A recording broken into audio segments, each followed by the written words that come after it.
Hello friends, वो आप शुरुआत कैसे करें। तो पहला चैप्टर कैसे कहाँ कब है, ज़्यादा पढ़ने की जरूरत नहीं है। मैं आपको बता दूं कि एनसीईआरटी में आपको 50% कोर्स ही पढ़ने की जरूरत रहती है ज़्यादातर।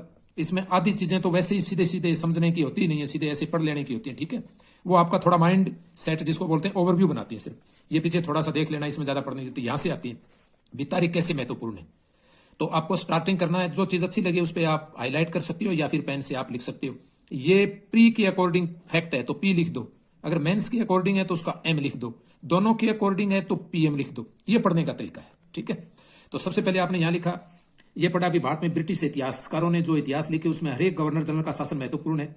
ये इतिहास प्रथम गवर्नर जनरल वारन हेस्टिंग्स से शासन शुरू होते थे और आज तक वायस राय, क्योंकि बाद में इनका नाम वायस राय कर दिया गया था, लॉर्ड माउंटबेटन पर खत्म होते हैं। तो अब आपको सबसे पहले अगर एनसीईआरटी आप पढ़ रहे हो, चाहे वो एसएससी हो चाहे यूपीएससी पीसीएस, तो आपको याद कैसे रखोगे, प्रथम गवर्नर जनरल। तो अंग्रेजों ने आते ही वार्निंग दे दी थी, वारेन हेस्टिंग का मतलब है कोई भी हस्ट हुस्ट नहीं करेगा अंग्रेजों के विरुद्ध, वारन हेस्टिंग्स कभी नहीं भूलोगे, इस तरह आप जोड़ के पढ़ो। फिर लास्ट वार्निंग, लास्ट में आप क्या पढ़ोगे, लॉर्ड माउंटबेटन, यानी बैटन का मतलब होता है मसाल।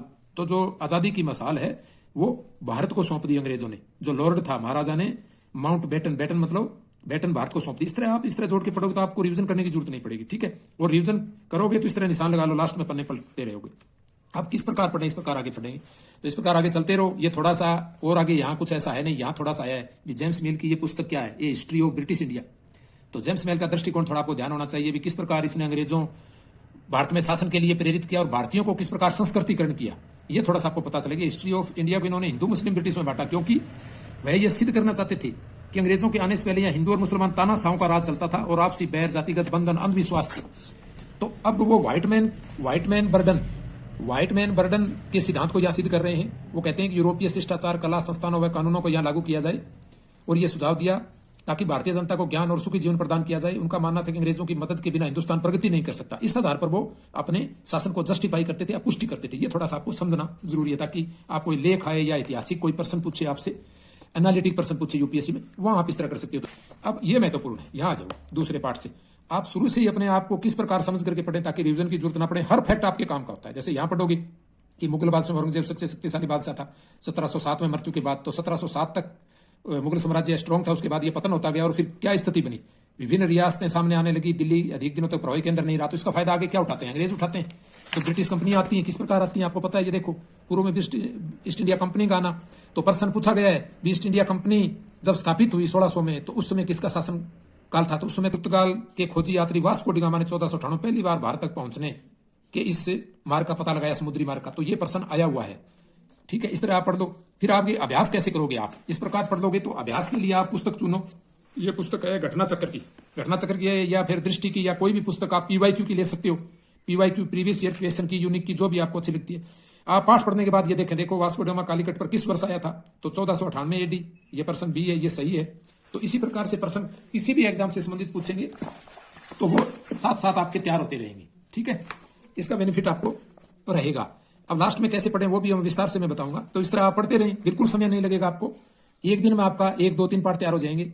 अब यहां आप पढ़ते हो आगे, ईस्ट इंडिया कंपनी बंगाल में व्यापार शुरू करती है। तो पहली इंग्लिश फैक्ट्री 1651 में हुगली नदी किनारे शुरू हुई। तो ये बंगाल के अंदर हुगली नदी के किनारे प्रथम फैक्ट्री थी। आप अगर पूरा इतिहास पढ़ोगे ना, इससे पहले वाली किताबें आप पढ़ोगे आगे 9, 10, 11 की 8वीं किताब है, तो उसमें और डिटेल आएगी। तो यहां आपको पता है सूरत के अंदर, सूरत में पहली फैक्ट्री शुरू की थी अंग्रेजों ने, कब की थी, 1613 ईस्वी में। तो ये भारत में पहली फैक्ट्री 1613 में सूरत में थी, और बंगाल में पहली फैक्ट्री हुगली नदी के किनारे कलकत्ता में इन्होंने शुरू की थी। तो ये आपको ध्यान रखना है, आगे पढ़ोगे देखो किस प्रकार इन्होंने। और एक फैक्ट फिर आता है, बंगाल के मुर्शिद कुली खान थे उस समय, जब ये यहाँ इन्होंने 1651 के अंदर जब ये यहाँ आए, तो यहाँ कौन था, ऐसे में भला बंगाल के नवाब मुर्शिद कुली खान विरोध क्यों नहीं करते। तो इस तरह से ये किस प्रकार विरोध हुआ, इसके बारे में भी प्रश्न है, मैं आपको आगे बताऊंगा किस प्रकार पूछे गए कौन कौन सी परीक्षाओं में। तो ये पढ़ते जाओ आप। ठीक है, फिर यहां आप आओ, सिराजुद्दौला, प्लासी का युद्ध। अब प्लासी का युद्ध आपको याद कैसे रखना है। प्लासी का युद्ध 1756 में अलीवर्दी खान की मृत्यु के बाद सिराजुद्दौला बंगाल के नवाब बने। यानी प्लासी के युद्ध में वहां कौन था, सिराजुद्दौला था। ये आपको ध्यान रख लेना है। ठीक है, तो इसके बाद में फिर अंग्रेज, इसको आप पढ़ते रहो। पढ़ने के बाद फिर आगे फैक्ट आता है भी किस प्रकार लड़ाई कहां हुई। लड़ाई हुआ कि 1757 में, यानी अंग्रेजों ने 1757 में सताना शुरू किया था इंडिया को, 1757, फिर 1857 की क्रांति। इसके बाद कब क्रांति हुई थी? 1857, यानी 100 साल बाद प्रथम स्वतंत्रता संग्राम हुआ। तो प्रथम स्वतंत्रता संग्राम उससे पहले कब आ गए थे अंग्रेज? 1757 में, यानी सेनापति मीर जाफर। तो उसमें पूछा जा सकता है सेनापति कौन था? मीर जाफर। ये आपकी याद हो गया। आगे वो प्रश्न आएंगे वो भी मैं आपको बताऊंगा। तो इस प्रकार आप पढ़ते रहो, आप ध्यान करके पढ़ो और फिर आप प्रश्नों को करोगे। ये क्वेश्चन आप जरूर करके देखो, जोड़े बनाओ। आप पीछे जो आपने आप पढ़ते आए हो पीछे, वह आप इसका जोड़ा बनाओ, ठीक है ना। अब यहाँ आ गया वारन हेस्टिंग्स, तो आप शुरू में पढ़ के आए हो, देखते याद आ जाएगा, हाँ यार ये भारत का पहला गवर्नर जनरल है, ठीक है। तो ये सारी चीजें आपके ध्यान रहेंगी, ठीक है। कित्तूर में रानी चेन्नम्मा, कित्तूर में अंग्रेजी विरोधी आंदोलन नेतृत्व किया, तो आपके रिविजन हो जाएगी, आप कभी नहीं भूलोगे। फिर आप आओ, ये प्रश्न भी आप करके देखो, आप अपने हिसाब से 2-4 प्रश्न चुन लो, सारा नहीं, टोटल नहीं, तो आप जो भी ये सारे पीछे आप पढ़ के आए हो। अब आप किसी भी परीक्षा में आपका प्रदर्शन टॉप रहे, इसके लिए क्या करोगे? ये जो जैसे घटना चक्कर, पूर्वावलोकन है, भारतीय इतिहास, इसी तरह से दृष्टि की या जो भी किताब की बहुत सारी किताबें आती हैं, यूनिक है और है, कोई भी ले आओ आप, जो भी आपके आसपास मिले। मध्यकाल में सर्वप्रथम भारत से व्यापार संबंध स्थापित किए पुर्तगाली, तो आपको पता है वास्को डी गामा, यार ये पुर्तगाल के वास्को डी गामा कब भारत आए? देखो यूपीपीसीएस में पूछा, एमपीपीसीएस में सी 1498 ये आप पढ़ के आए। तो इस तरह एनसीईआरटी आपके लिए वेरी इंपॉर्टेंट है फ्रेंड्स। निम्नलिखित में से कौन सा युद्ध था जिसने भारत में ब्रिटिश प्रभुत्व को प्रारंभ किया? ये समझने की बात है, प्रारंभ किसने किया था? प्लासी के युद्ध ने। 1757 से अंग्रेजों ने भारत में ब्रिटिश प्रभुत्व प्रारंभ हो गया था। हाँ, पश्चिमी बंगाल में वहां प्रभुत्व स्थापित कर दिया था। और पूरी तरह प्रभुत्व कब स्थापित हुआ था? इसके बाद में 1764 में बक्सर का युद्ध जो हुआ था, ठीक है। आगे बक्सर का युद्ध होता था, उसने पूर्ण रूप से भारत में इनका शासन स्थापित कर दिया, लेकिन प्रारंभ कब हुआ प्रभुत्व? ये प्लासी के युद्ध से। देखो बी, बक्सर का नहीं करना है यहाँ, आगे ये पूरी डिटेल दी है, ये देखो आप, ठीक है। ये आप 1764, ये देखो सर्वाधिक निर्णायक युद्ध बक्सर का युद्ध था, जिसने भारत में वास्तविक रूप से ब्रिटिश प्रभुत्व था। अब ये प्रश्न पूछ ले वास्तविक रूप से, तो आपको करना है बक्सर, और प्रारंभ का पूछे तो आपको लिखना है प्लासी। तो ये आप पीवाईक्यू जरूर करो, पीवाईक्यू से आपकी समझ विकसित होगी। दूसरा ये एमपीपीएससी में ये पूछा है, ये देखो ये 2008 में पूछा, पहले पूछा, फिर दोबारा फिर पूछ लिया, बी प्लासी का युद्ध, ठीक है। तो इस तरीके से आपको ध्यान रखना है।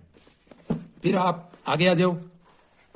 अब ये देखो, अब इसमें आया ए बक्सर, सबसे अधिक निर्णायक युद्ध जिसने अंग्रेजों के भारत में प्रभुत्व स्थापित किया। ये आ गया ना बक्सर का युद्ध। ये देखो यूपीएससी, यूपीपीसीएस, इन सब में ये पूछा। ये आईएएस में पूछा है, निम्न में से किसने अपनी राजधानी मुर्शिदाबाद से मुंगेर स्थानांतरित कर थी? ये डी है, मीर कासिम, ठीक है। इस तरीके से आप पढ़ोगे ना, पूरा पाठ पढ़ने के बाद, आपने अगर पूरा पाठ पढ़ लिया, पढ़ने के बाद आप इसके पीवाईक्यू करो, आप प्रश्न इसके लास्ट में जो पाठ है वो करो, और इसके बाद में फिर आप पीवाईक्यू आप करोगे, तो 100% आपका सिलेक्शन होगा। और किस प्रकार पढ़े ये मैंने आपको बता दिया। तो इस प्रकार से आपकी एनसीईआरटी कंप्लीट हो जाएगी बहुत ही आसानी से, कोई दिक्कत ही नहीं होगी, और आपका सिलेक्शन निश्चित रूप से आपका सिलेक्शन होगा। तो thanks friends, subscribe, like and share. इस चैनल पर आपको स्ट्रेटेजी, स्मार्ट स्ट्रेटेजी, वर्तमान के अंदर 5G की स्पीड से हम इस प्रकार पढ़ें। ये सारे यूपीएससी के, सिविल सर्विसेज के, सामान्य अध्ययन के, मेंस के पेपर हैं, ये भी आपके पास होने चाहिए, क्योंकि मेंस की तैयारी पहले हो जानी चाहिए, और मेंस से ही पहले एनसीईआरटी की तैयारी हो जानी चाहिए, ठीक है। ये चीजें हैं। आप कौन सी का ला सकते हो? ये सिविल सेवा, ये अरिहंत का है, और ये किसका था? ये दिशा का है, ये अरिहंत का है, सिविल सेवा मुख्य परीक्षा का अध्यायवार हल प्रश्न पत्र है ये। तो इससे आपको पता चलेगा हमें किस प्रकार प्रश्नोत्तर लिखना चाहिए, ठीक है। पहले एनसीईआरटी आप तैयार कर लो। एनसीईआरटी आप जब तैयार कर लोगे तो फिर आपके लिए कोई दिक्कत नहीं रहेगी। Thanks friends.